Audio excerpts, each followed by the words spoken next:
What is up, my friends? You are very welcome along to tonight's late night agenda in our brand new time slot of 8:45. Loads to go through today. A couple of additions for the backroom staff, some links to midfielders, and of course, lots of shenanigans to go through as well. Manchester City have been throwing their toys out of the pram yet again. Apparently Saudi are coming back in to try and tempt Alisson Becker. We'll go through it all and lots more over the next 90 minutes or so. Want to say a big thank you to you all for coming in. I really do appreciate your support. I know time is valuable these days, so you guys giving up some of your evening to come and have a chat with me is much appreciated. And I hope we can cover all of your questions tonight and get through as many topics as we can. So, how are we all doing? Thank you, Santino, as well. I noticed before I came on that you gifted 10 Anfield Agenda memberships, my friend. Really, really appreciate that. Thank you so much for your support. And all of you beautiful people in tonight, how are we? I don't know what the weather's like where you guys are, but it's been a lot better today over here in Ireland. So when the sun's shining, it always makes things a little bit better in the world, doesn't it? It's 1 a.m. in India, said Dinesh. Dinesh, I'm honoured, mate, that you stayed up to join us for the stream. Hope that you're well. Welcome to the new clubhouse, said Kyle. Yes, we have got a new studio. Look, I have been reading through a lot of your comments and feedback on the studio. We always appreciate it. You don't have to always agree with us. We welcome any constructive feedback, be it good or bad. And I do appreciate all of you that have let us know your thoughts on it. What I would say is just one tiny little thing. I don't think some people quite understand the effort that goes into some of the green screen stuff. I know people think green screen, it's easy. Trust me, I know the amount of hours that went into building that studio. And I'm very proud of Ben for what he's done. And I'm very proud of our new studio. But we do understand that it isn't going to be something that wins everybody over. You know, sometimes, much like a kit launch, some people will love it, some people won't be sure, and some people won't like it. That's okay. As long as you're here with us, that's all we can ask for. So again, thank you for your feedback. It is always appreciated. Right, Craig, how are things? It's night up in Tyrone. How are we, Paul? Lovely to see you in, bro. Appreciate you. So look, today we've got a lot to go through. We're going to be talking about the backroom additions, the Arne Slot staff. We're going to be speaking about a link to Karim ADEYEMI, which has got me quite excited. A little bit about Joao Neves as well, the Benfica midfielder. Sepp van den Berg will be discussing. We'll be talking about Alisson, Nico Williams. I'm just going through my notes here real quickly. Johan Bakayoko. You guys let me know where you'd like me to start tonight. Happy to take your lead as always. So put it into the chat and I'll jump into it. We like to spend the first few minutes of the stream just small talk. So when people come in, we don't have to go over everything for everybody and annoy you guys who were in nice and early. Been raining in Cape Town. Sorry about that, Rayad, my friend. It's usually I'd say it's raining over here in Ireland, but we've been kind of lucky for the weather over the past 24 hours. It's been decent, so I'll take it. Anything over 16 degrees in Ireland, and we're thinking about getting the barbecue out usually, my man. Santino, again, thank you, mate, for your gifts earlier on. You're very kind. He said, do you think we start poaching more super kids? What country do you think has the most underrated for talent? Well, on the super kids part, mate, it is important to point out that after England left the EU, it is impossible for us to go back in and sign players under the age of 18 from the continent of Europe. So this is why maybe you've seen Liverpool change stance a little bit and start to sign up the talent from these shores, or the shores over there, I should say. So it's no surprise to me to see the news today that Liverpool are trying to get this youngster in from Chelsea. Now, often at times, you look at the reaction from opposition fan bases, and the Chelsea fan base really know how good this kid is.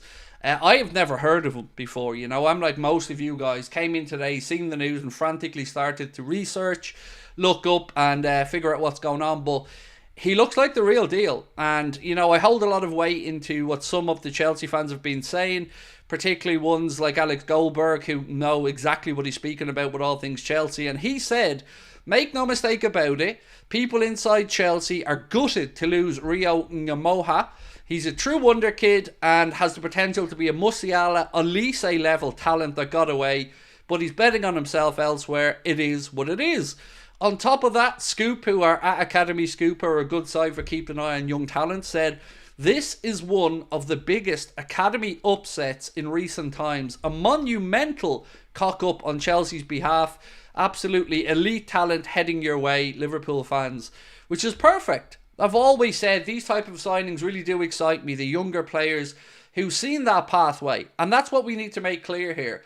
This youngster Rio will have looked at the League Cup final as a good example and seen how many of Liverpool's players in that game came through the academy system.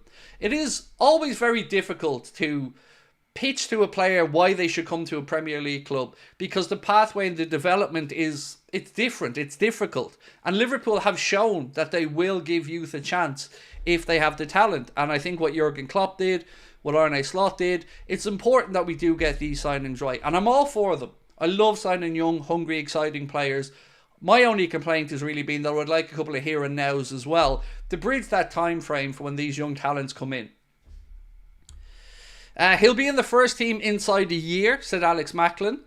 What else we got? I heard that we've agreed a deal for the 15-year-old, so what about the senior team? Well, I guess it's one step at a time, mate, and this is a pretty exciting talent, this youngster. So Fabrizio Romano was the one who broke this story, I believe, earlier on, saying, exclusive, Liverpool are closing in on a deal to sign Rio Nyamoha as he's leaving Chelsea Academy. Liverpool are set to break their historical wage structure for academy signings, and he's highly rated by the club. Deal set to be completed soon. Exciting stuff, genuinely. Like I think this kid is in the Raheem Sterling levels of talent coming through from underage perspective, so I'm buzzing about it. You know, look at the quality group of youngsters we already have. Jayden Danns, Lewis Kumas, we've seen Connor Bradley come through, really good up and coming young fullbacks as well at the club, so I have no complaints, none. I'm very happy that we're bringing in this type of talent, but like many people are going to say in the chat, and I feel the same, we need to make sure that we look after the here and now as well. I'm eating an apple, said Get Good Entertainment. Good for you. Well in, mate. An apple a day and all that. Well in. Thank you for your super chat. What else we got? What's your thoughts on not having concrete transfers with pre-season round the corner? So I'm trying my best, Tarun, to stay upbeat, and I do believe we'll get business done. Like you all, I'm frantically hoping to wake up and see the news that Liverpool have put an offer in for X or Y. But there's been some stuff over the past few days that has started to reassure me a little bit. And the links that we've got to talk about today are the ones that I think have credence to them, are ones that we can believe in. So let's remember one thing before we speak about Joao Neves.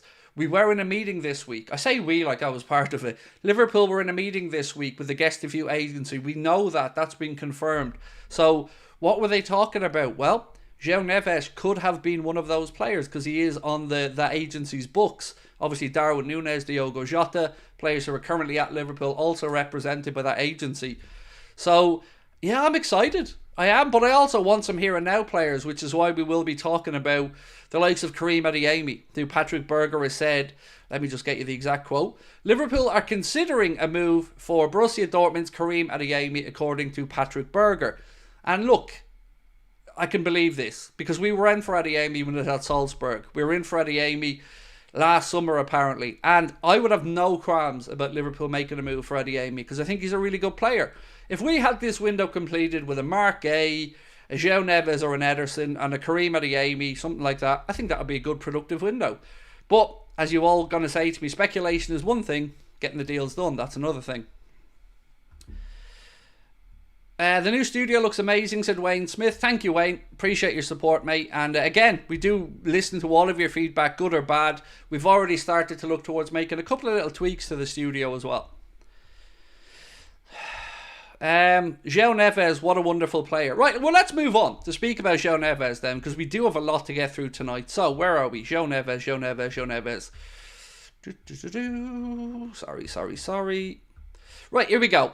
So, this piece earlier on from O Jogo, who are a Portuguese outlet, said, Liverpool hold talks with Benfica over €120 million teen sensation. Liverpool has initiated discussions with Benfica regarding a possible transfer of 19-year-old midfielder Joao Neves. Neves has garnered recognition from a promising young talent to European football. Several Premier League clubs, including Manchester United and Arsenal, have shown an interest in Joao Neves. He's got a buyout clause of €120 million, and this is one of those occasions where I would expect that we'd have to pay it. I don't think they'll come to the negotiation table because they want to already extend this kid and put in a higher release clause. So if we do want Joao Neves, and again, it's a big if, I think we'll have to pay the release clause. But, you know, we've been told the money was always there, and we've seen a Declan Rice at Arsenal, a Moise Caicedo at Chelsea. If Liverpool dipped their toe in the 100+ million quid market, well then that's certainly a sign of intent from the owners, but it's a big if. Super chat from Davino. How are you, my friend? Hope life's treating you well over in Boston. Said, did you hear John Cena is retiring at the end of 2025? I did actually, yes. He is retiring by the sounds of it, and he's retiring after a year-long tour or goodbye tour or something like that with the WWE, from what I understand. Craig, hand on heart, do you believe FSG will spend 120 million on Neves?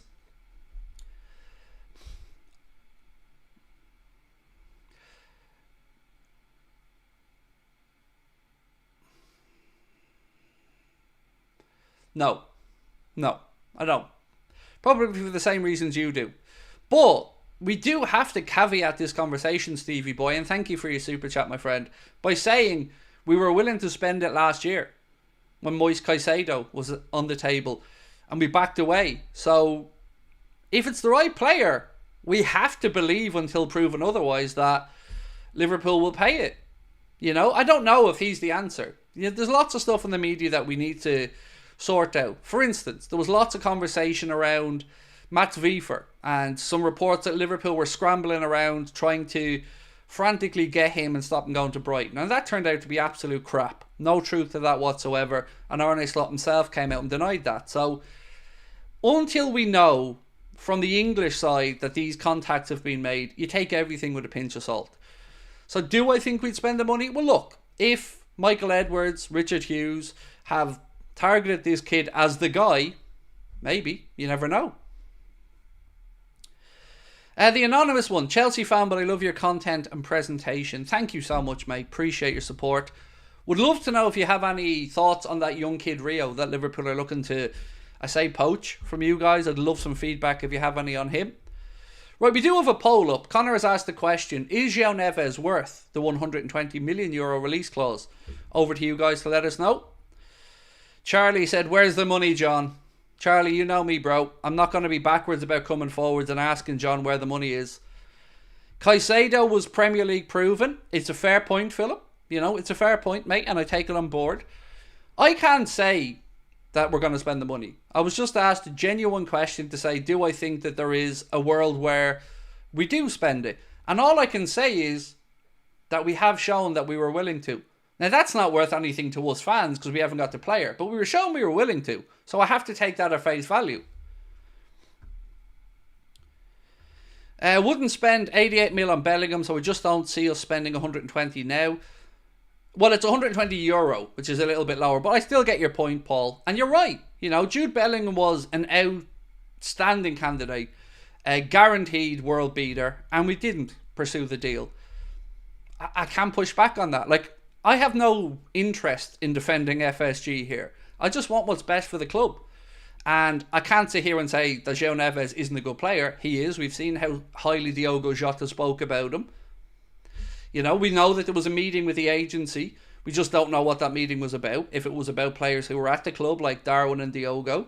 Was it about the likes of Ryan Aït-Nouri, who of course has been linked with a move away as well. Interesting little bit of information on Aït-Nouri.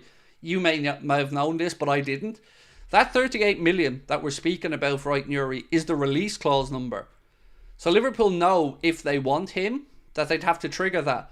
But that's a good thing. It doesn't mean that, you know, we're going to get him, but if you know what the release clause is, it's easily triggerable, and £38 million seems reasonable to me. Craig, to be honest, I think we'll have to wait. As Richard said in the press conference, they'll wait and see the players and then decide. And that's fair enough as well, but we have to kind of have a happy medium on this, Charlie. You know, we can't wait too long because the market moves quickly. It's only fair that Arne Slot looks to assess his squad. I get that. But we still are going to need some people in the positions we know we're going to need them in. Now, interestingly, I was speaking with Jack Gill earlier on. We were just doing a bit of a trial run for the podcast, which we're going to start recording next week. And it was interesting to hear Jack's views on a couple of things because he gave me a perspective on the likes of Virgil that I hadn't really thought of. What do you think about the Barca president talking about Nico Williams? I'm not surprised. You know, he wants to stay in Spain by the looks of it, Nico Williams. Juan Laporte was speaking about the fact that he likes the player, but him saying they have the money to sign him, unless something changes, I don't really believe that. But let's wait and see. I mean, look, if I was to say to you guys in all honesty who I think is more likely to come to Liverpool, I would say Anthony Gordon over Nico Williams is more likely, but I'd still prefer Nico Williams.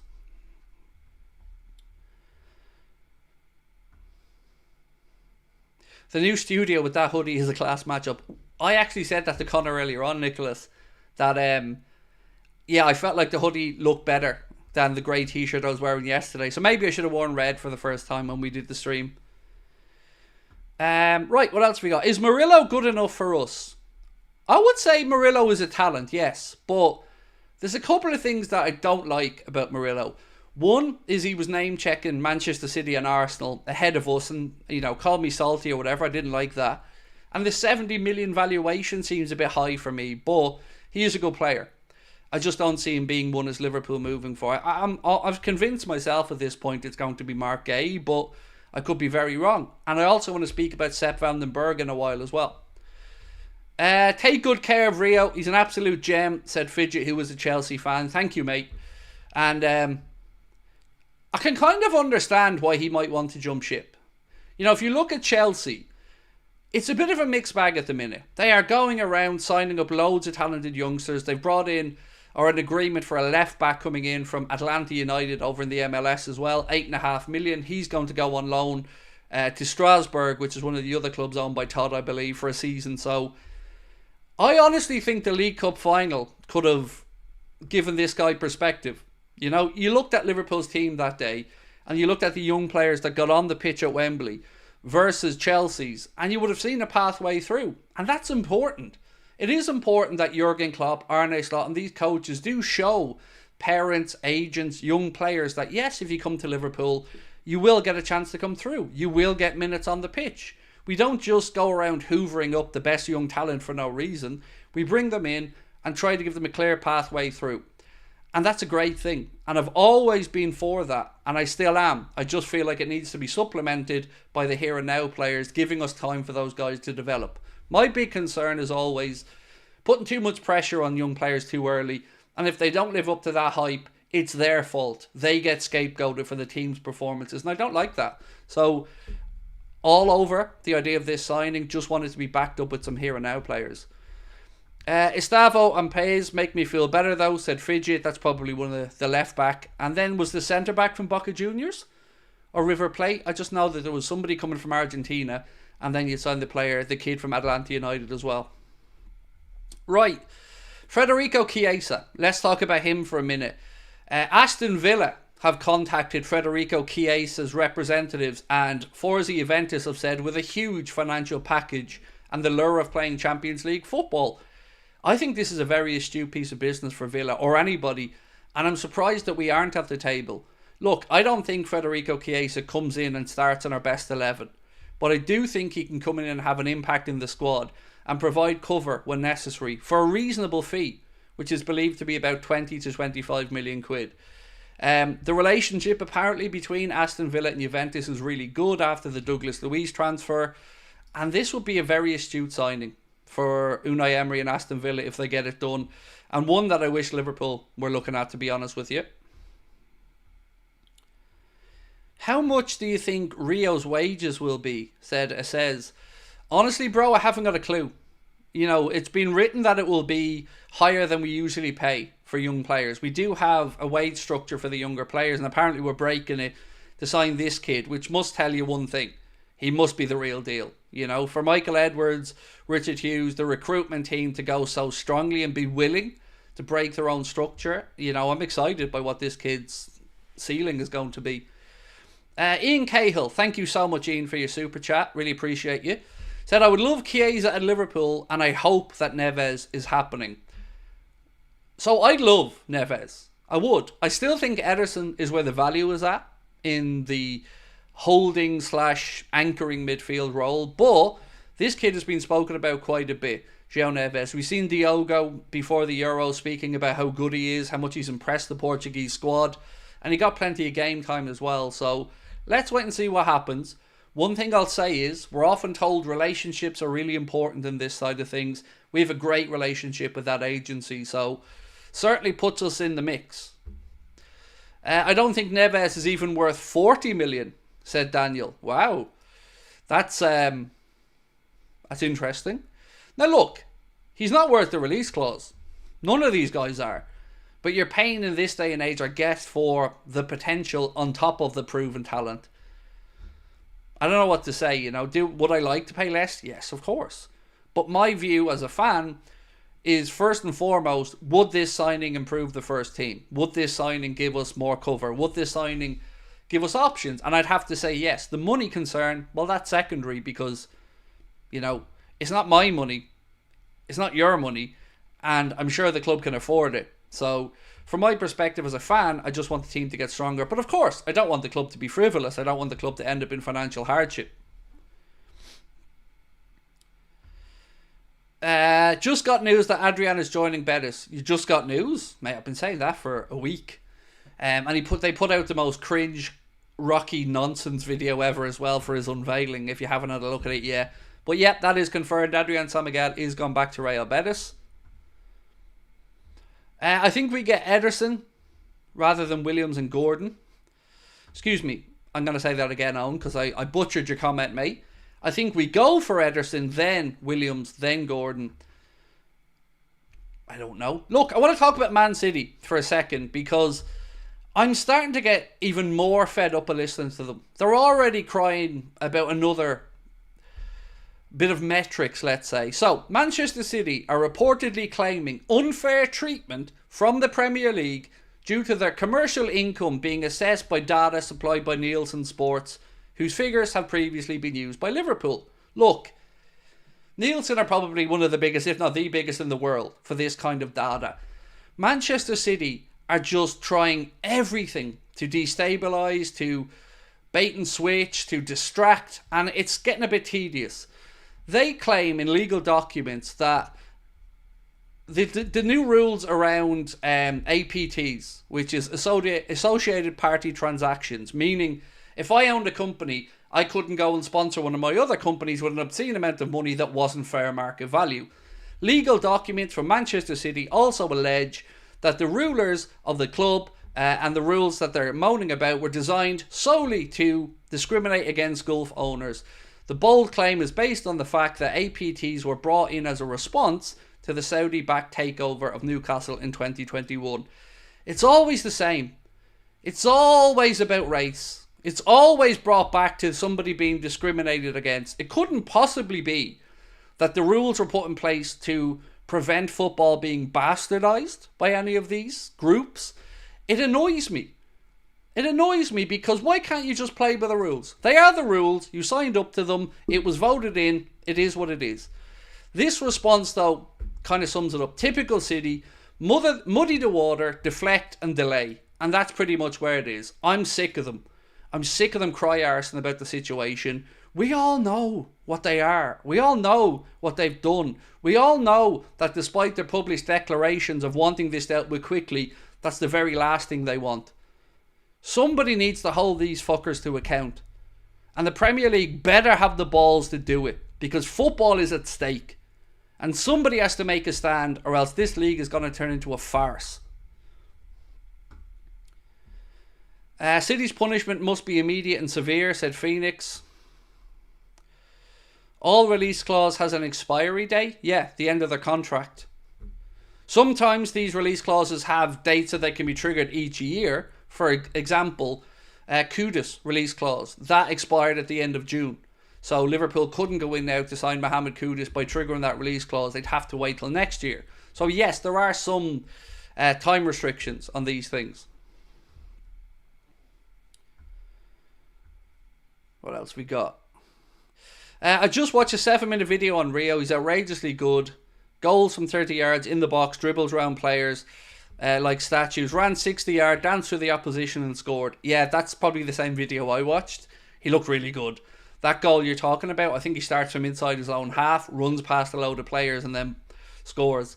It was pretty interesting. Right, I want to speak for a minute about Sepp van den Berg, because bit of breaking news from James Pearce said, Liverpool have turned down offers from Mainz and Wolfsburg to sign Sepp Berg, and the defender is set to be handed the chance to shine in pre-season. He impressed Arne Slot since returning back to Kirby last week and could stay. Sepp Berg showcased his fitness levels by registering the highest average speed during the running tests over the weekend. Slot and his staff believed the defender's technical ability went up a level during his time in Germany. And I'm sound about that. I've always thought that Sepp Berg didn't really get an opportunity at Liverpool. And if Arne Slot's willing to give him an opportunity, I'm absolutely sound about it. But we can't not spend money on a top-notch centre-back for the here and now as well. We do need to be realistic about that. But Sepp Berg deserves the opportunity to impress.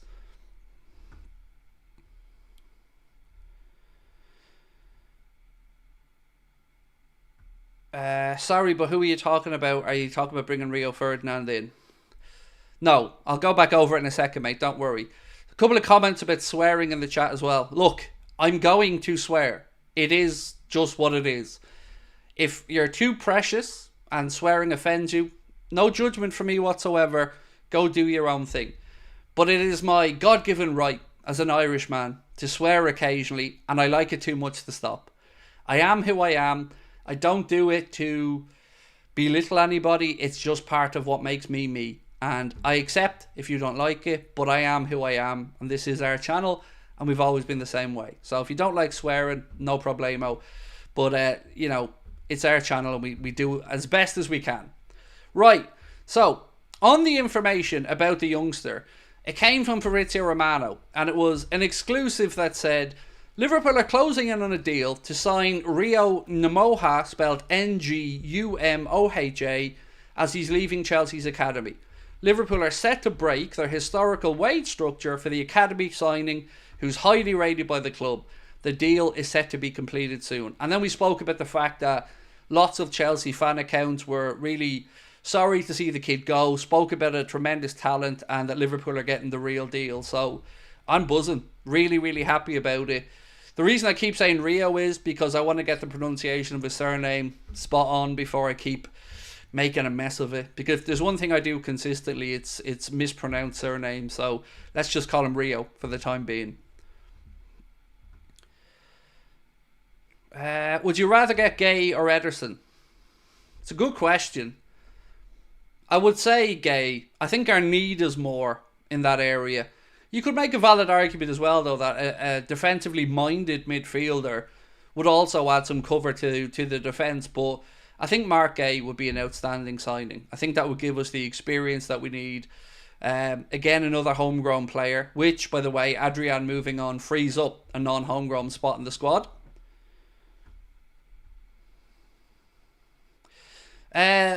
Mickham said, you should add the alternative I don't know in the polls. Thanks for a great show.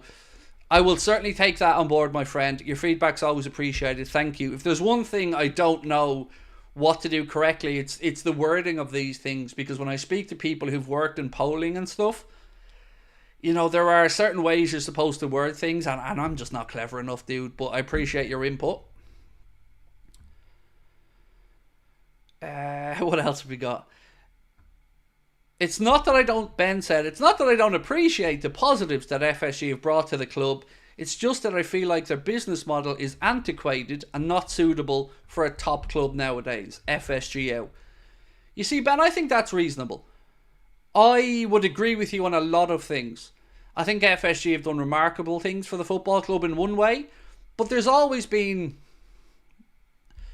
a way of glossing over the lack of real spending and some excuse making made. And for me, that may have held water initially, but not now. As you've said, football's moved along. Transfer business has moved along. Whether we like it or not, if you want to be at the top table and you want to really be competing for trophies, yes, you can bring in these great young talents and you can nurture them and you can coach them to become better players, and that'll save you money. But sometimes you just got to take the splash. Look at the difference Alisson and Van Dijk made. They made us title challengers. The reason I haven't included Mo in that statement was because we were always a club that scored goals, and Mo has come in and just moved that on even further. But it was that spine, the defensive spine, that was lacking for us, and we spent the money because we got the Coutinho money, and It's lasted us, what, 7 years now? 6, 7 years? I think we should absolutely be willing to spend money for the important areas of the pitch that need upgrading. And centre-back is, without doubt, in my opinion, the most vulnerable position we have. Thoughts on the ex-Everton player who could be joining us as a first team coach? Yep, I'm going to go through that now. Just let me grab a drink, 1 second. Sorry, I've got a bit of a mucusy chest at the minute. Apologies.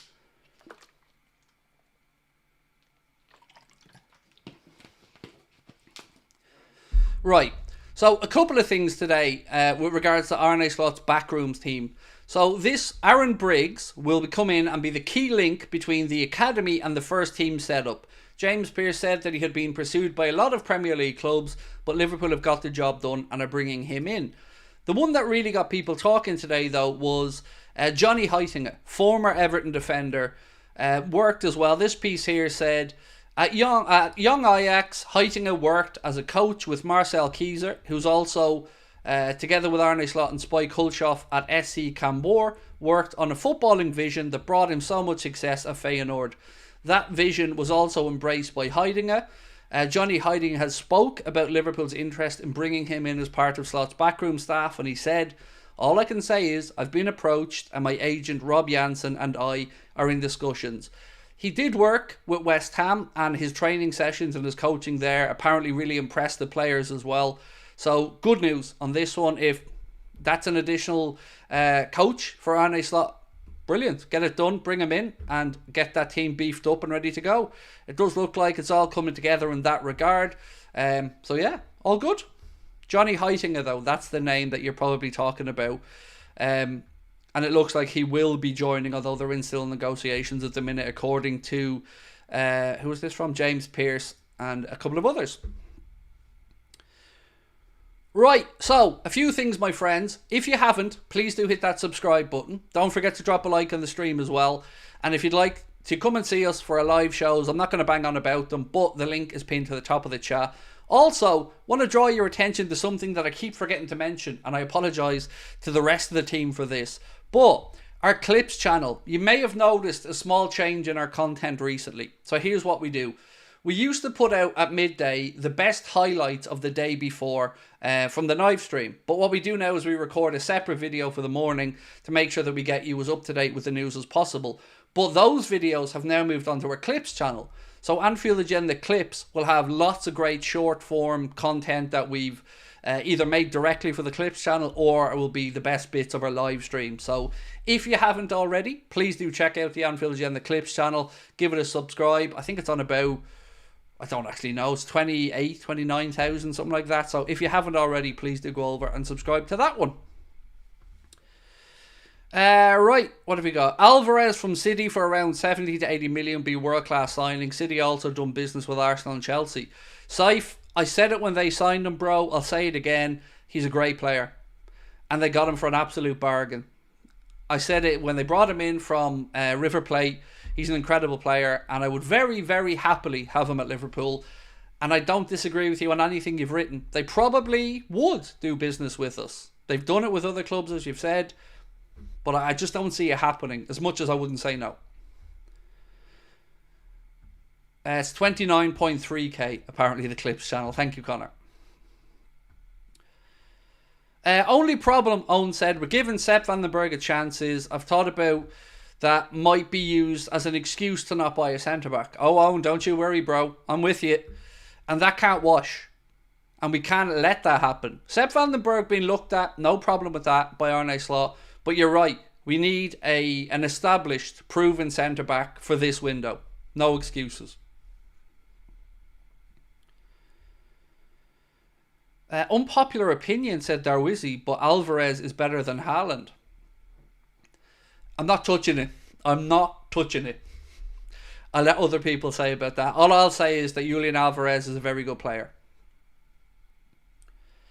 On Trent, actually, did you see that his penalty was the second fastest strike recorded, or the second most powerful strike recorded at the Euro so far? And again, you know, being scapegoated a little bit. But when it came time to stepping up and scoring the winning penalty, our boy was there sticking the top bins. ESPN is reporting that Alfonso is more likely to leave Bayern than stay. Does that dispel your concerns about losing Trent? No. I always thought they were going to sign Alfonso Areola. Or not Areola, sorry. Alfonso Davies, sorry. Yeah, that was kind of an open secret that he wanted to go to Real Madrid. But no, it doesn't really completely put me at ease about Trent. I won't be at ease about Trent until we sign him to a new contract. Until then, I'm going to be on edge. Pirzan, how are you, my friend? Said, I think missing out on Calafiori will haunt us one day. Well, I say missing out on Van de Ven. That's the one for me that I think we really missed out on. Every time I watch Mickey Van de Ven, he impresses me. I know we had some injury concerns in the first year with Spurs, but he would have been brilliant in our system. I could see why we were linked with him, and for me it's a real shame that we didn't get him signed up.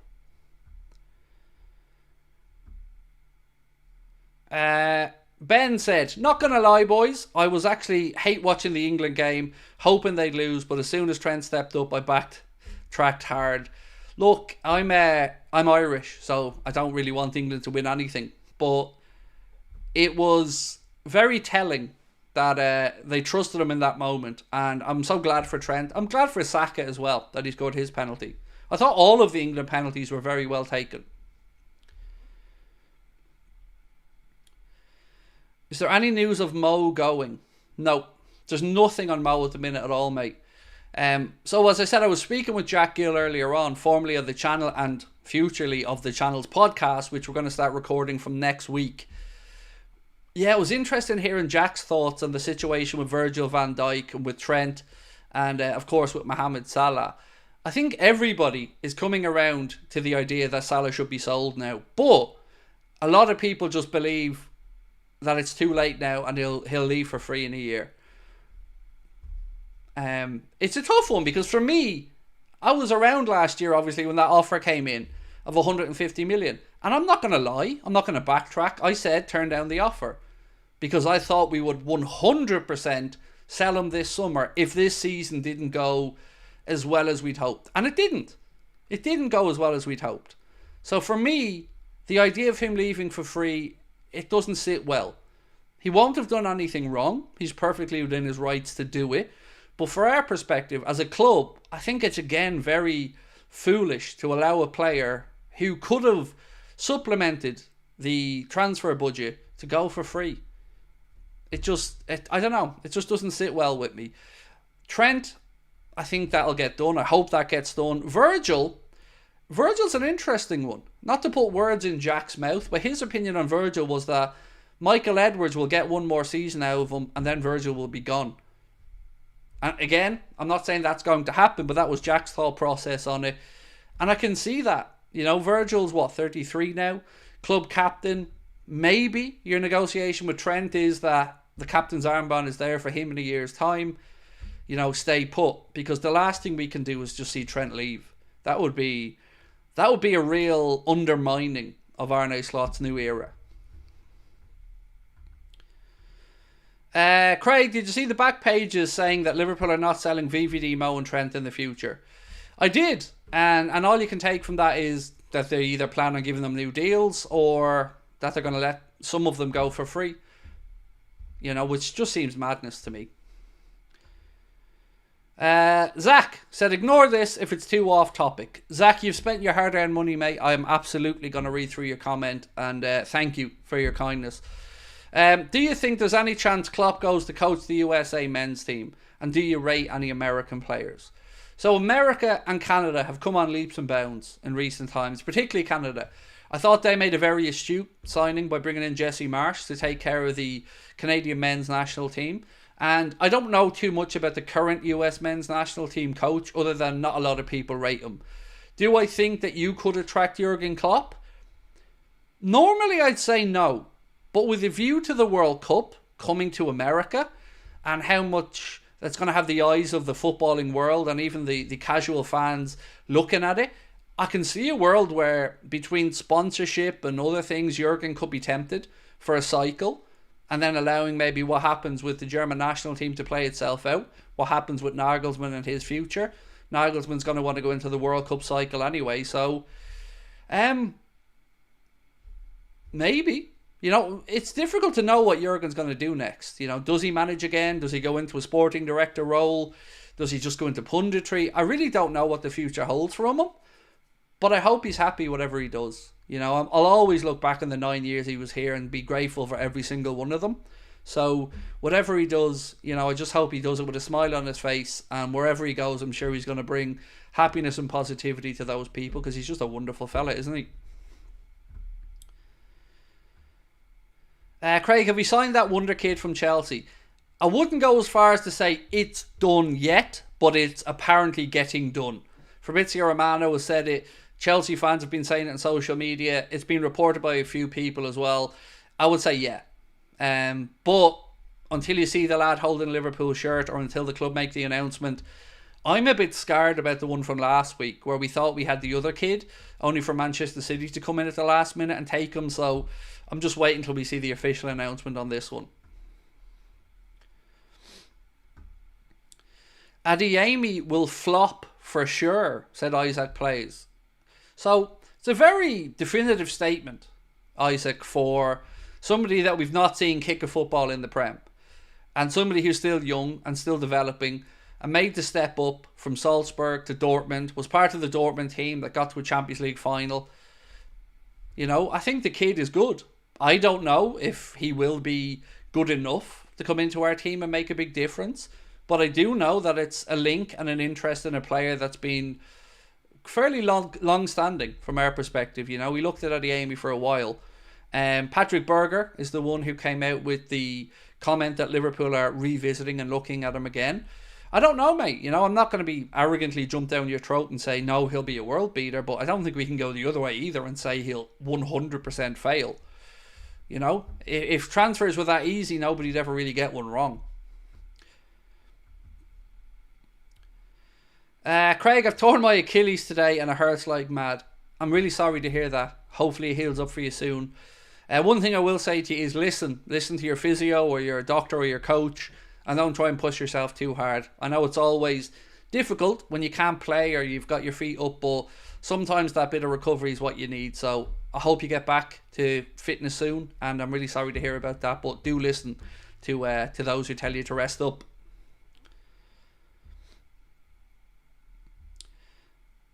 All this stuff about Chiesa, I would rather have the likes of Barcola or Nico Williams. Unpopular opinion. So, how do I pronounce this? Team Avux? The thing about Chiesa for me is, mate, and I'll be honest with you, I don't see him as a starting 11 player. I kind of put him in the same bracket as I'd put Jota in. You know, somebody who I don't think will really let you down when he's called upon, but somebody who I wouldn't leverage my season on their availability, because we know he's had injury concerns, we know his form has been up and down, but sometimes it's about right time, right place, right number. And with 1 year to go in his Juventus deal, with Thiago Motta not really wanting him at Juve, and a 20 to 25 million quid price point, I think it's worth the risk. But that's just a personal preference. It looks like Aston Villa are the ones who've made the move at the minute, but for me, I just think at that money it would be an astute signing. Although I don't know what wages he's after, so.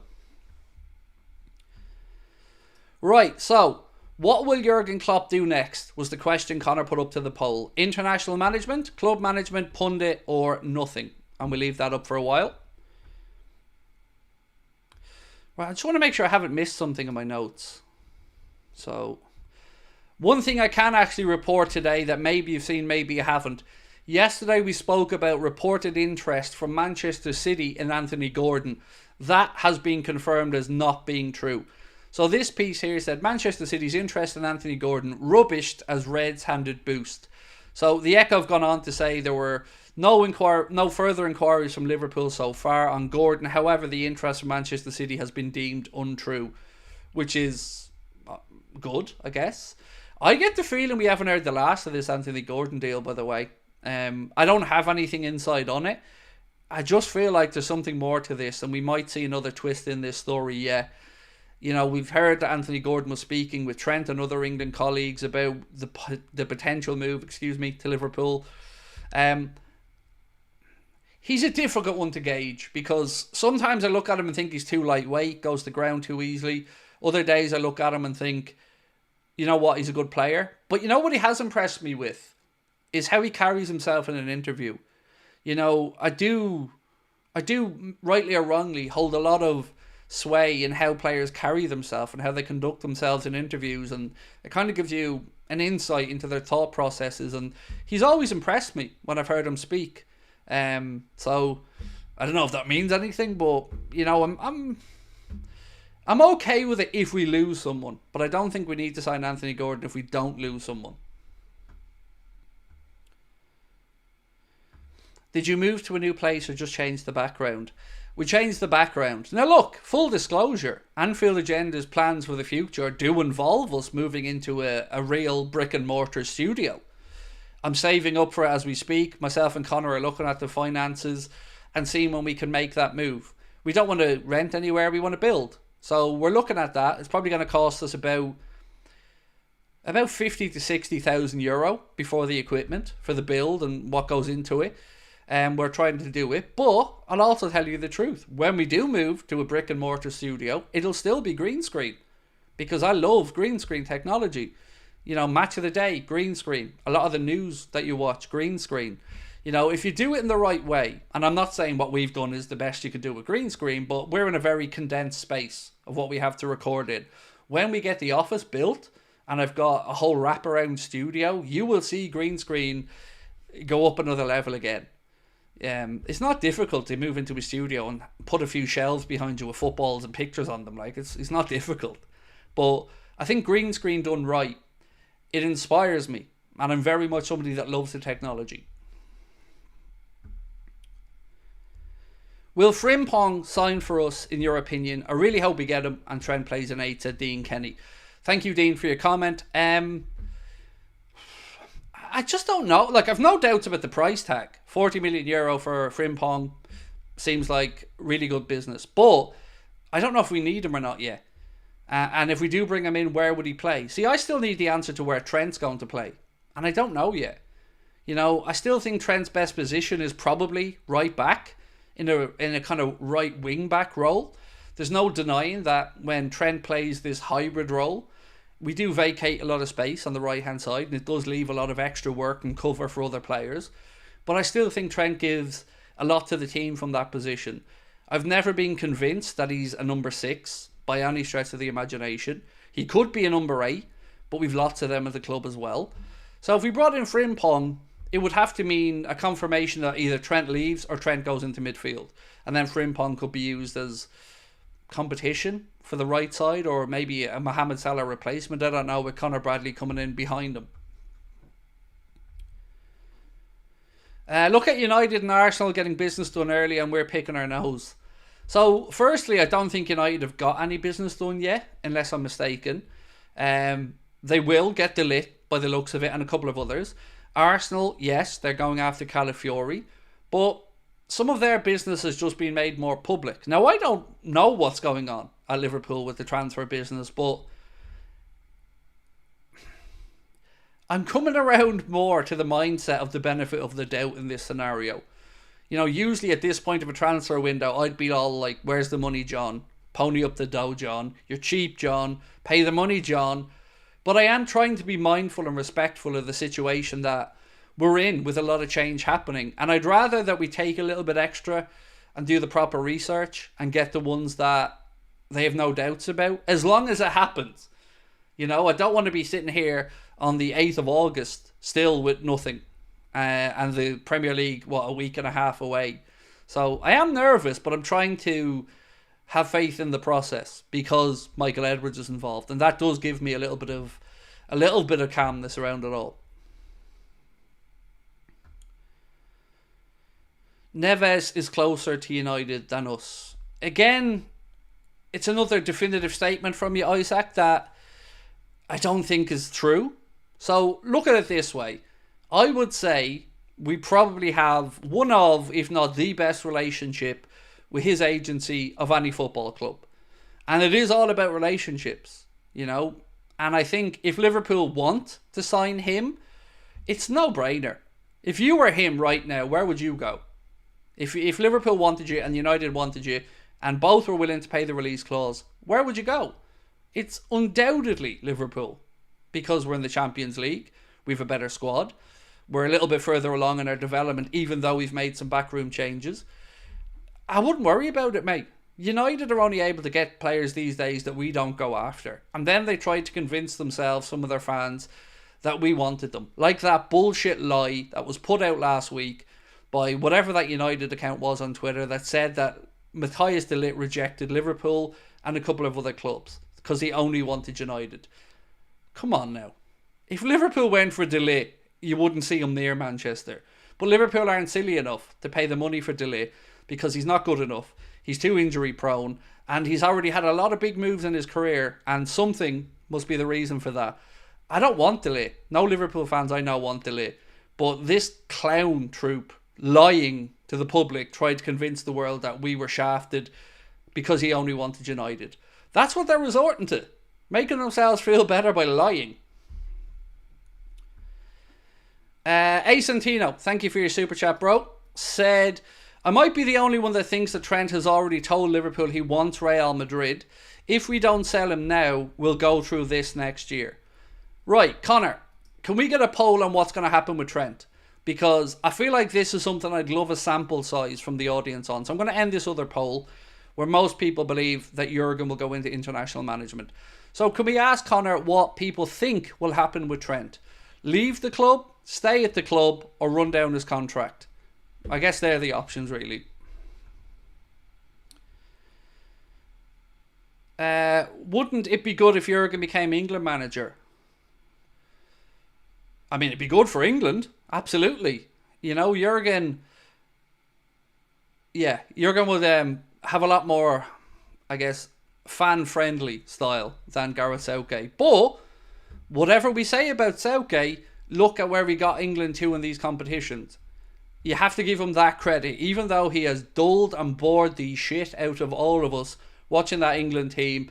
They are still in the semis. They were in the final of the last Euro. I think, was it semis or quarters of a World Cup as well? You know, it's not the easiest on the eye, but if you're just looking at how the history books are going to show the results, you know, he has got England to the latter part of all of these tournaments. Personally, I'd rather stick pins in my eyes than watch that style of football. It's a disgrace to the quality of players that he has there, in my opinion, but it is effective.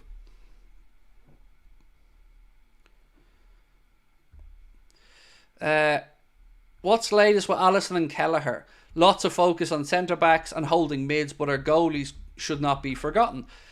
I actually do have a little bit on the goalkeeper situation. So as we know, Miroslav Jaros is being promoted up to number 3.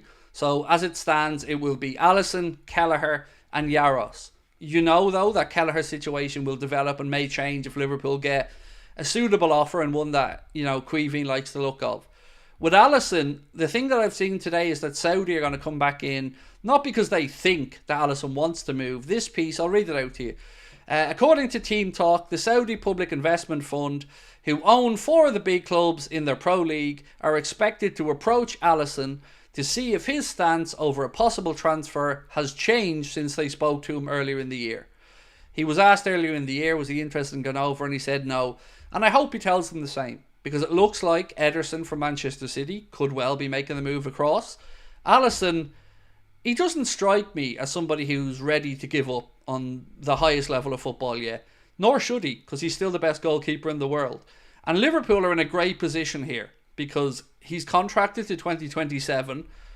So we hold all the cards in this situation. And I hope that they get told the same by Alisson as they were told earlier in the year, that no, he's no intention of moving across. Keep an eye on the Frimpong odds. Trent to Spain, said Michael Davis. Look, mate, I'm not ignorant enough to think that there isn't a possible situation where Trent ends up in Spain. I've been banging on for months now about how stupid this is, that we've let Trent's contract situation get to this, and nothing will change my mind of that. I just don't know how it's going to pan out. Look, if we lost Trent, then yes, Frimpong would be an option and should be an option. But as of right now, we just simply don't know what's happening with Trent. And that's also worrying. What's your thoughts on Thiago? Shame, that his body's let him down and he has to retire. I think, if he wants to move into coaching, he'd be a great coach. I think Barcelona have already touched base with him to see if he'd be interested in joining Hansi Flick's team as a coach. Other than that, just thank you for your time with the club. And, I wish the last year for Thiago had have gone better, but, it is what it is. I'll always be glad that we'd seen him in a Liverpool shirt. I know this is off topic, but I need to tell you this. My father-in-law is a Manchester United fan, but he's crazy about you. He told me you're the only Liverpool fan he likes and will respect. I love that, mate. Thank you. I really appreciate that. Look, we're very fortunate. We've got lots of people who watch the channel from other clubs and stuff, and it always means a lot. So I appreciate you sharing that with me, mate. Thank you. Right, a little bit on Bakayoko. Remember the other day we said that Bakayoko was of interest, I think, to Al Hilal over in the Saudi Pro League. Well, Bakayoko has turned that opportunity down. This piece coming out from, I believe, a Belgian journalist said, Johan Bakayoko will not go to Al Hilal, a club that is linked to him elsewhere, but will return, barring special circumstances, to the PSV training camp in Germany on July 15th. So, look, I don't know whether he leaves PSV or not, but the idea of a talented young player like that going at this point in his career over to the Saudi Pro League, it doesn't sit well with me, because it is not a great league, and it is a long way away from becoming a proper league if it ever gets there. So yeah, the good news for European football that Bakayoko has turned down the advances of the money in the Saudi Pro League and is going to stay put unless an offer, I guess, comes in that PSV want to sell him for.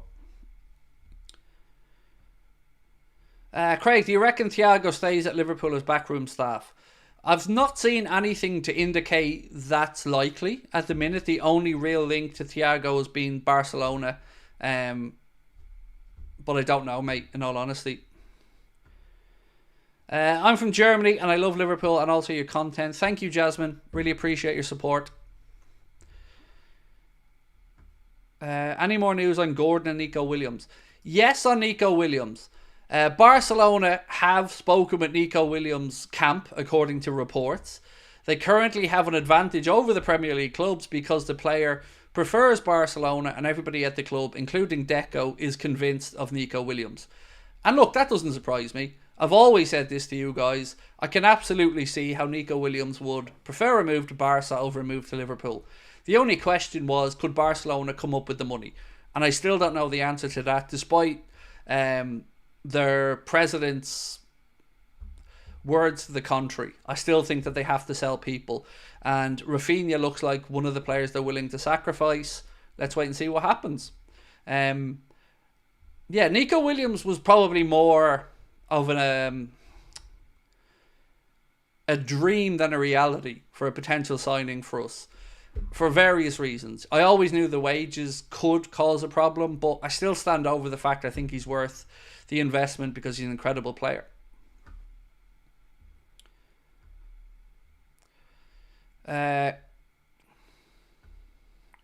Gary said, if we all throw in a couple of quid, Craig could have that studio in no time. I won't lie to you, Gary. It did cross my mind a while ago to make me think of a GoFundMe type strategy where people buy a brick or something like that. Look, I'll give you the heads up on content, right? It's very difficult to make a living from doing this and continue to grow your business. It's not impossible and we're doing quite well. But in order for you to make these big leaps, it's very unusual for people not to have gone behind a paywall. Look at most of the industry. Other than probably the two really, really big ones of AFTV and the United Stand, most other outlets have gone behind some form of a paywall. And I've just refused to do that and will always refuse to do that because I don't like the idea of finances being a reason for somebody to be unable to be accessible to our content. It never sat well with me. So I'll never do it. And if it takes me 2, 3, 4 years longer to get to the point where we're in a real studio, so be it. You know, I'm willing to make that wait and be patient because I want to do things the right way.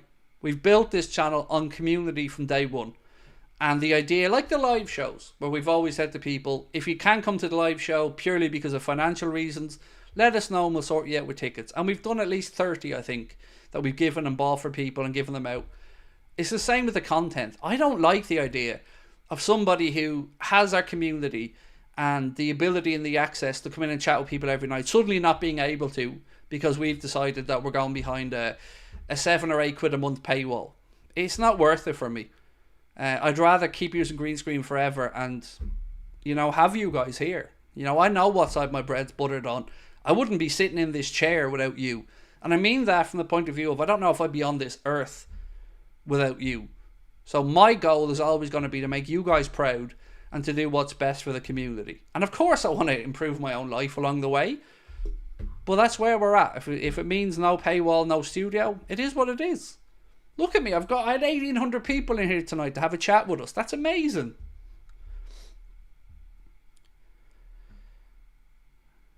I'm living somebody else's life.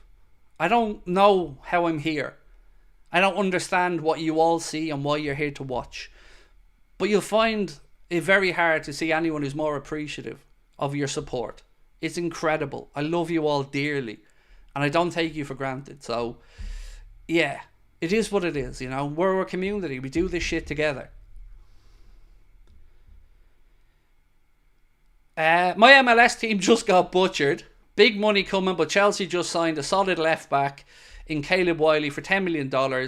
We're out 3 stars for a combined 50 million, which is huge in the MLS. So we touched on that, Kyle, a little bit at the start of the stream, mate. I know that he's going to Strasbourg, if my memory's right, on loan for a year first to build up some... you're going to make me cry with these love hearts in the chat, stop it. Yeah, he's gone on Strasbourg for a loan to gain experience. I did know about the 2 other players that you'd lost out on, to be fair, but look, I know they were only a recent addition to the MLS in the last 7 or 8 years, Atlanta, but I've always loved them. I've loved the style of football that they play. I remember watching Miguel Almiron when he was coming through there, Joseph Martinez, and my first MLS shirt was an Atlanta United shirt. So I'll always have a soft spot for them. You're in this difficult situation now where you are at that level now where you're bringing through players and Premier League clubs are looking and hovering, and it's a difficult situation. And yes, the money I'm sure will be welcomed, but I get it. Losing your players is never easy. Sir Redders, thank you for joining Anfield Agenda FC, my friend. Owen Walters as well, thank you for joining Anfield Agenda FC, mate. Appreciate it. United have just bid 45 plus 5 million add-ons for Jared Branthwaite. The good news for us there, I think, Jason, is that I don't think Everton are going to budge. Everton have gotten past their PSR concerns, so now they don't really have the pressure of needing to sell. So I think that will be rejected, and I expect Everton, if they do lose Branthwaite, to try and hang on for that £70 million or £75 million valuation. But I don't know how it ends after that. I don't know if they go back in or not. One transfer target tomorrow. He's a great player, and we spoke about him about a year ago as well. And it is one of them situations that suck that we don't do business with Everton in that way, because he's good enough. He will be a leader, and I'd have him tomorrow. So yeah, it sucks. Why is it impossible for Liverpool to get Branthwaite? Mate, with all the bad blood that's going on at Everton in recent years. Sorry, let me know if I glitched for a second, by the way. On my side, it looks like I did. With all the bad blood that's gone on inside the Everton fan base in recent years, the last thing that club needs is for them to sell one of their star players to us. Yeah. I know I froze, by the way, so do just refresh. I did get a little notification on that one. Apologies on that. Just refresh it and it should go back up. It did just freeze for a second.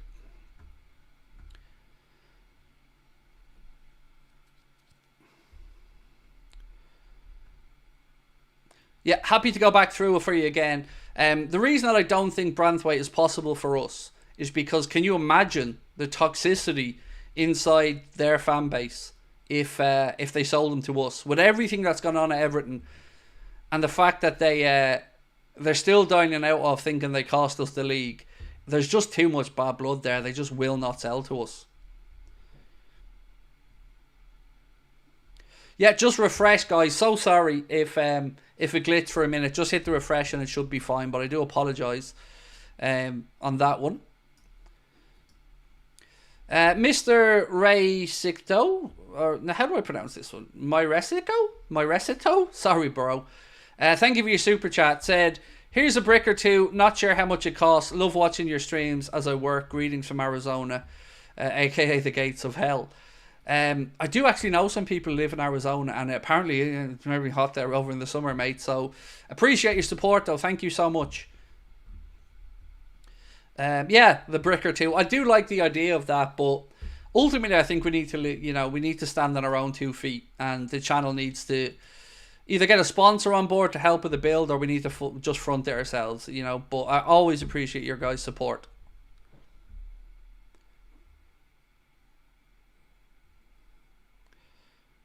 If Everton won 75 million for him, then Kwanzaa's 150 mil. Look, I don't even want to find out how much Kwanzaa's worth. Let me just go through my notes here again. Sorry, folks. I'm just making sure I haven't forgotten anything. Right, let's have a look at the poll.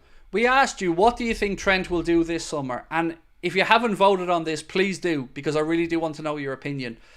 Will he stay at the club and sign a new deal? Will he leave the club in a sale, or will he run down his contract and leave for free?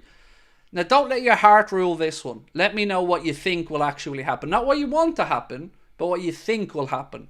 Because we all want him to stay. But I don't think I could sit here and say 100% that I think it's going to happen. I don't know what's going to happen, but I know that this is a silly position that we find ourselves in. Craig should take over as Ireland manager. That wouldn't end well, mate. Leave John O'Shea in there. Yeah, I wouldn't end well. I'd be too attack minded. We'd have no defence. ADEYEMI. So I see a lot of people earlier on said that they don't rate ADEYEMI and they wouldn't be excited if Liverpool signed him. Is there anything for the case for ADEYEMI? Anything that you guys think would make him Liverpool quality? Or do you think it's just unlikely? We've been linked with a couple of players from Dortmund in recent years. ADEYEMI being one of them. Who's the guy that they brought in? The little bald dude. Whose name escaped. Every stream, one name escapes me. What's his name? Little bald dude away with Holland. No, gone. Escaped me. You know who I'm talking about, though. Yes, Daniel Malin. Thank you. That's the guy I'm thinking of. Yes, Daniel Malin. Linked with him quite a bit as well in recent times. How much do studios cost these days? So, there's no such thing as an answer. All I can say to you is the studio build for where we want to put it would cost about 50 to 60 grand for the build, including the groundworks and all that other stuff. The technology that then goes inside it, well, the answer to that is how long is a piece of string. You can spend 5 grand on a camera, you can spend 50 grand on a camera. So it's one of those cases of how long is a piece of string. I don't know the final cost of it, but I know the build is somewhere between 50, 60 grand because we've had quotes on it before. Can you give us any info on the Yilmaz deal? I've not seen anything, Harry, on Yilmaz. Somebody brought it up in the chat there, but let me just have a look at this. What's this? Hansi Flick has asked Thiago to join his coaching staff. That's coming out of Sport in Spain. Yeah, I've not seen anything on Yilmaz, mate. Sorry, I may be just behind on that one, but I haven't seen it. ADEYEMI feels like Gravenberch. Everybody hated it, but it was quality, said A. Santino. Why no interest in Jared Bowen? I think the contract that he signed at West Ham was a 6 or 7 year deal. And it just puts them in a really strong negotiating position. And they've just brought in Julian Lopetegui. And I think they were open to maybe losing Paqueta. They have Kudus and Paqueta who have release clauses. Bowen's doesn't, to the best of my understanding. And the price of 100 million, I love Jared Bowen. And I think that he would do an incredible job in our system. But I just don't see it happening. Right, what's this one? Liverpool are among the clubs interested in Galatasaray's right winger Barış Alper Yilmaz. Is this the link we're talking about? Yeah, I don't know much on him, to be fair. I can't say I've watched much of Galatasaray other than when they were playing United in the Champions League. So yeah, on this one for me, I really don't know, guys. But that's the link anyway, it is there. You've done a great job, studio's top drawer. I mean, I wish I could take any of the credit, Tanya, but it's got nothing to do with me, man. You know, it's all down to Ben. Ben made the studio. Full credit to Ben. Oh, he's the Turkish winger with the blonde hair. Well, look, I'm not going to pretend that I know all about him, but what I've seen of him in the Euros, he certainly has an engine on him, and he caused defences a lot of headaches. That's all I really remember. I mean, that Turkish team were very impressive in the Euros. Yeah, I don't know after that. You know, I'm not going to profess to have watched much of them. I always get nervous, though, when we get linked with players who've had a really good international tournament. My mind goes straight back to the kind of Salif Diao, El Hadj Diouf Senegal signings after that World Cup. I think was it Japan, South Korea that World Cup was in? What's the news on Sepp? No problem, Stephen. Happy to go through it for you, bro. 1 second. So there was a couple of things came out today, Stephen, around Sepp van den Berg. The first one was that Liverpool have turned down offers from Mainz and Wolfsburg, and he's going to be given the opportunity in pre-season to impress Arne Slot. The piece here from James Pearce goes on to say he's impressed Slot since returning to Kirby last week, and he could stay. Another piece said that Sepp van den Berg showcased his fitness levels by registering the highest average speed during the running tests over the weekend, and Slot and his staff believed the defender's technical ability went up a level during his time over in Germany. So it looks like he'll at least be given an opportunity in pre-season to show the gaffer what he can do. Team Avux said, I don't think ADEYEMI's finishing is enough. He's like a new Diaz with finishing, but he's got the pace and ability. Zero finishing, don't like him personally. Yeah, and look, I won't lie to you, mate. The last thing I want Liverpool to do was bring in another frustrating player. And I'm not saying ADEYEMI is that, but I know there's been times where I've looked at Diaz and thought, you're incredible, your engine's brilliant, your ability to take a man on is fantastic, but your decision making leaves a lot to be desired. Yeah, so if that is the case, I'd probably rather we pass as well. But, you know, I do trust the judgment of those who are making these decisions. Love you guys. Here's my contribution towards your new studio. Again, just want to, don't be feeling like people need to throw money in towards this. Anyway, there's far better ways we could have done it without YouTube getting the greasy mitts on a load of the money as well. But look, thank you nonetheless for your super chat, Nev. Appreciate you. Craig, you know that Madrid might loan out Endrick. He probably could do with a loan, to be fair, because when I look at Endrick, he doesn't look like the finished product to me. So I think a loan wouldn't be the worst idea in the world. And if they do, then maybe that buys Rodrigo a little bit more time. Who do you think will win between England and the Netherlands? I think England will win on penalties again, if I'm being really honest with you. I think it's a very close contest. I'm more intrigued to see what type of game it is. If it's going to be another chess match, or if the Netherlands are going to come out and go with England. Yeah, I would say I put my money on England to get through on penalties, but, you know, I'd rather the Dutch went through, in all honesty, because I'm Irish. Divock Origi has been banished to the AC Milan youth team. I did see that report earlier on. I don't know what Lord Divock has done, but, you know, it's not really our concern at this moment in time. Divock's place in Liverpool folklore is secure. Frederick, thank you so much, mate, for your super sticker. You're very kind indeed. Really appreciate that.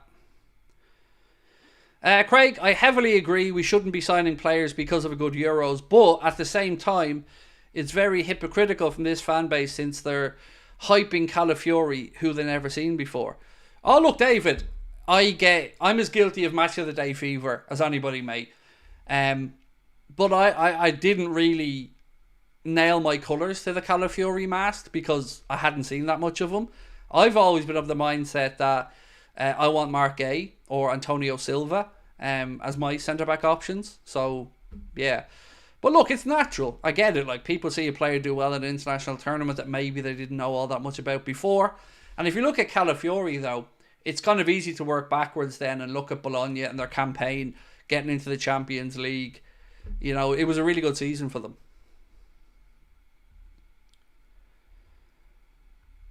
What is the reason for the slightly later stream times? Like everything else, we're just playing around to see what works and what doesn't work.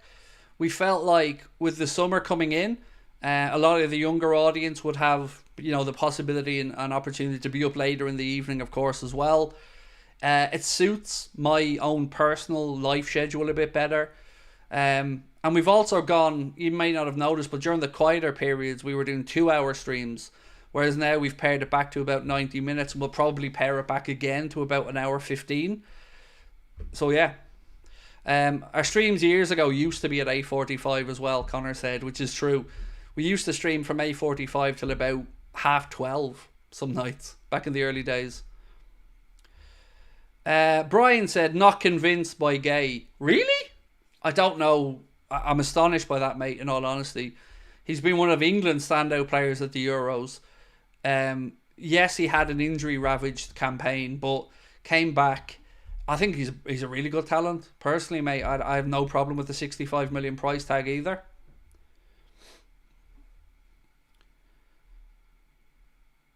Isn't Silva kind of slow? No, I don't think so. But would you say Van Dijk's the fastest in the world? You know, with a centre-back, it's more about what works in the system. And Arne Slot wants a ball-playing centre-back who can carry it, break the lines. And yes, with our high line, we do need to have some recovery pace, but we also have Alisson playing sweeper-keeper in behind. I've just always liked Antonio Silva from Benfica. I think he's an incredibly good young centre-back, but the price tag's pretty high.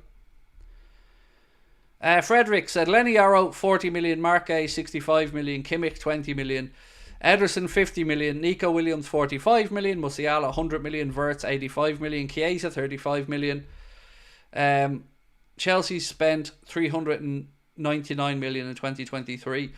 Chelsea spent £1 billion inside of a calendar year, mate. £1 billion.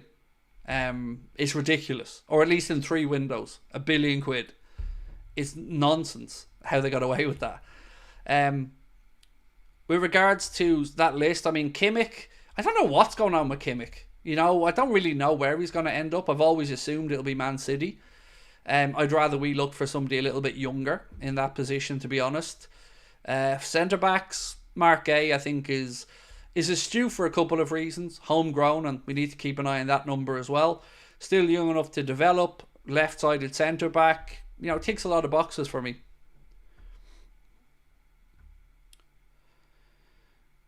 Chelsea sold a lot too. Yes, no, they did. I'm not trying to say that was their net spend, but I've not in the history of watching football ever seen a team spend £1 billion in 3 windows. Regardless of moving players in and out and money freed up, it's still an extortionate amount of money for one football club, or an extortionate amount of turnover of playing staff for one football club. It's mental.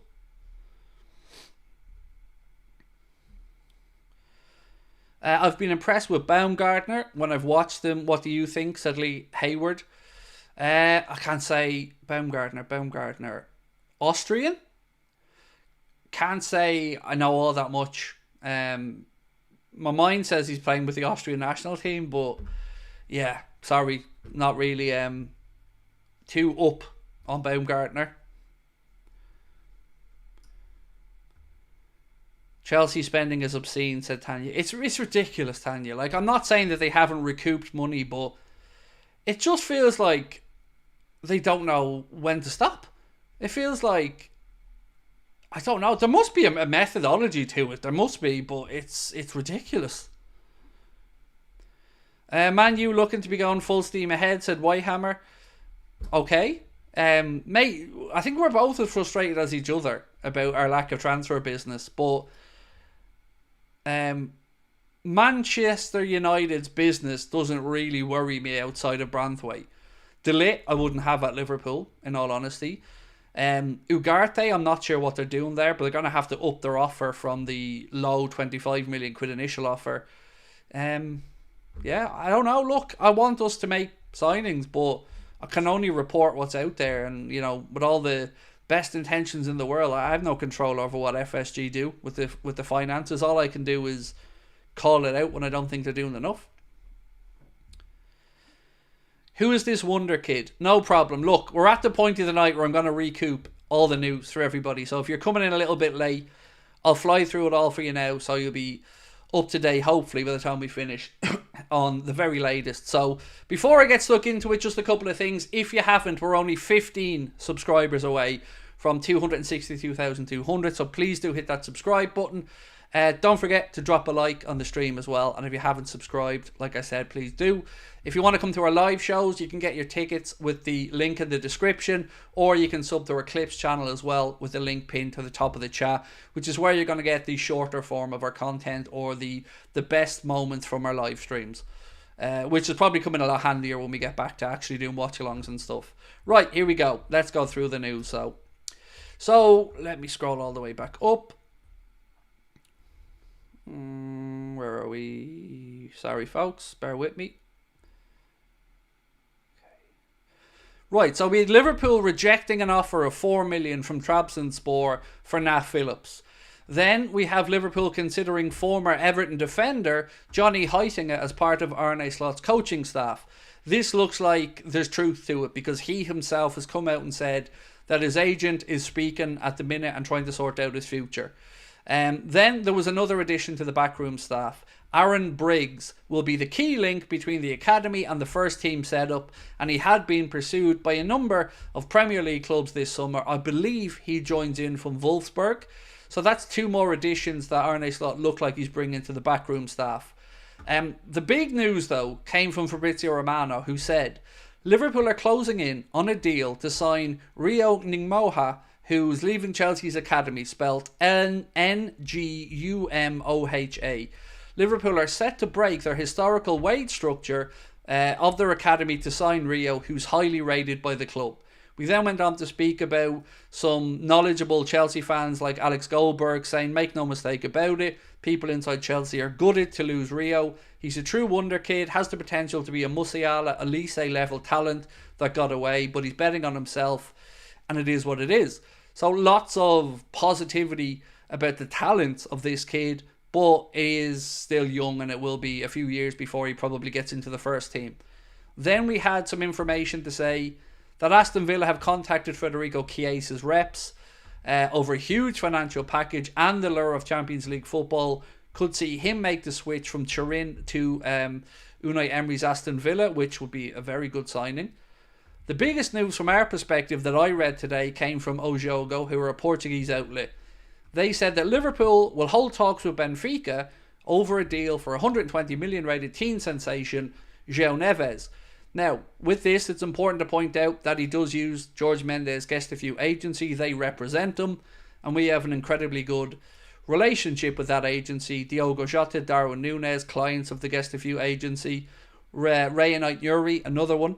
On Ait-Nouri as well, it's a £38 million release clause in his contract, so more straightforward. If Liverpool want to do that, they know they have to pay the release clause. Then we had Paul Gorst saying that Manchester City are reportedly claiming unfair treatment from the Premier League due to their commercial income being assessed by data supplied by Nielsen Sports, whose figures have previously been used by Liverpool.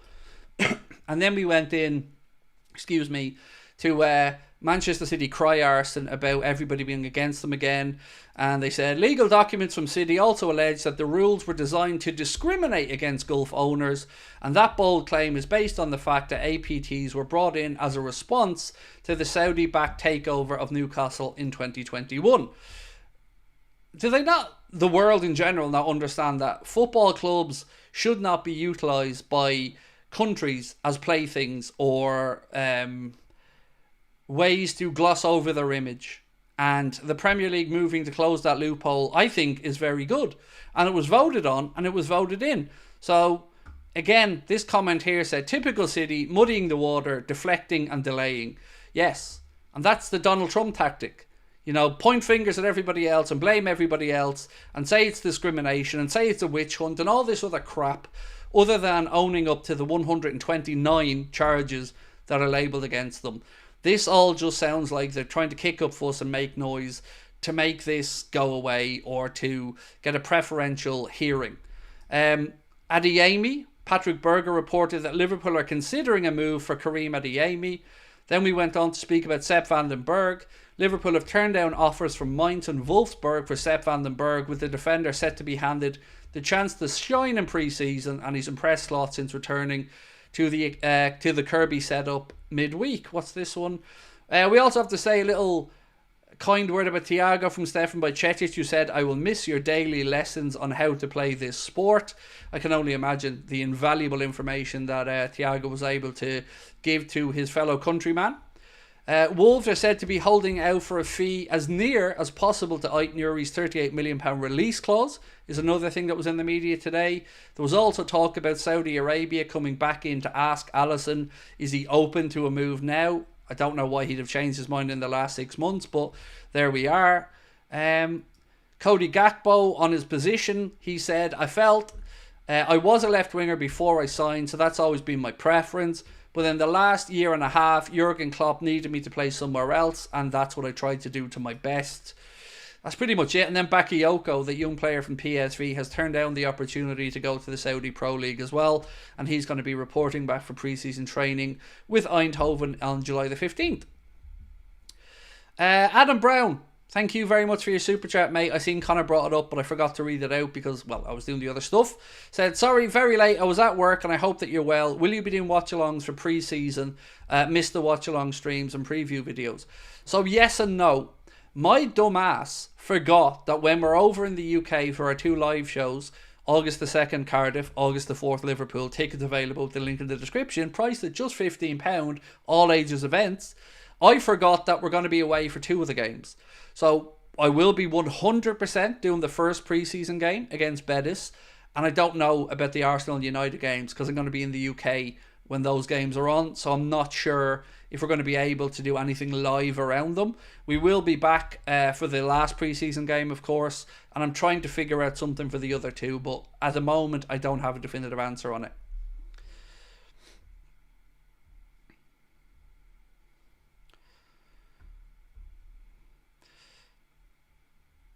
I'll let that one slide, Craig, because I love your channel and respect you as a human being. Let what slide? Like, I mean, I'm not getting into politics or anything like that, but there's nothing letting slide. You know, I'm not at best to just gloss over it, as you've said, and move on. But yeah, anyway, my views on that will be fairly strong, but it's not for these streams.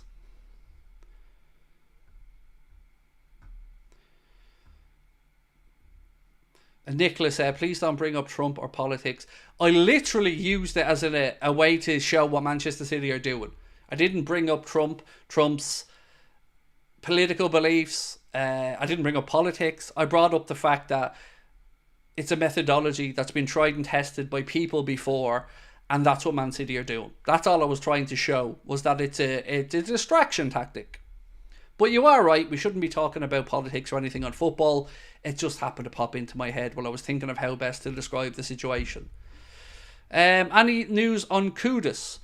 No, other than his release clause is not able to be triggered now until next year. I think it was the end of June that release clause had to be triggered by in this year. And then I think it's the same for next year. We know it's 85 million quid, but no, nothing new other than that.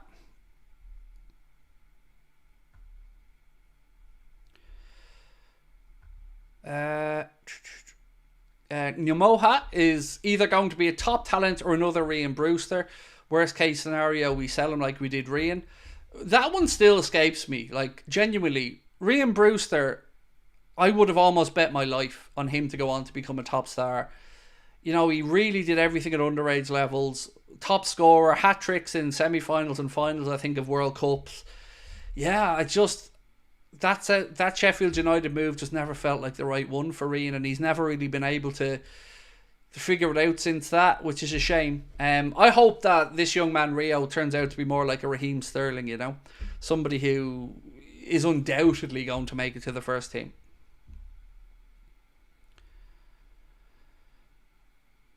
Just wondering what percentage of the squad is back for pre-season. It's not going to have much time with big players. So it's going to be staggered, Paul. The under-21 players were coming back from last Monday. Some of the senior pro players, I think Salah and Endo and a few more, were coming back in from Friday and over the course of the weekend. And then depending on when the guys were away on international duty and how far their countries progressed in those tournaments, it'll be staggered. I think, if I'm not mistaken, that the club have a policy to give everybody 3 weeks. So let's say Alisson, as an example. Alisson got knocked out of the Copa America the other night by Uruguay. I would say 3 weeks from the end of that game is when you can expect to see Alisson back. Right, ladies and gentlemen, I'm going to call that one a night. But don't forget, do hit that subscribe button if you haven't done so. Don't forget you can get your tickets for our live shows. They are only 3.5 weeks away, and they're the last ones we're ever doing as a stage show. So if you want to come and see us in Cardiff or Liverpool, I will get those tickets soon. They are all ages events, and the price is just 15 quid. Also, please don't forget to subscribe to our Clips channel. The link is pinned to the top of the chat bar right now. And to everyone that came in tonight, you guys are absolutely awesome. Thank you so much for your support of the channel. And we'll continue doing our best to bring you the most up-to-date news that we can. And I'll see you guys, what are we? Tomorrow's Tuesday. No live content tomorrow, actually, because the Euros are on tomorrow and Wednesday. But we will have news updates and videos for you guys throughout those couple of days as well. I'll see you guys soon. Thank you again.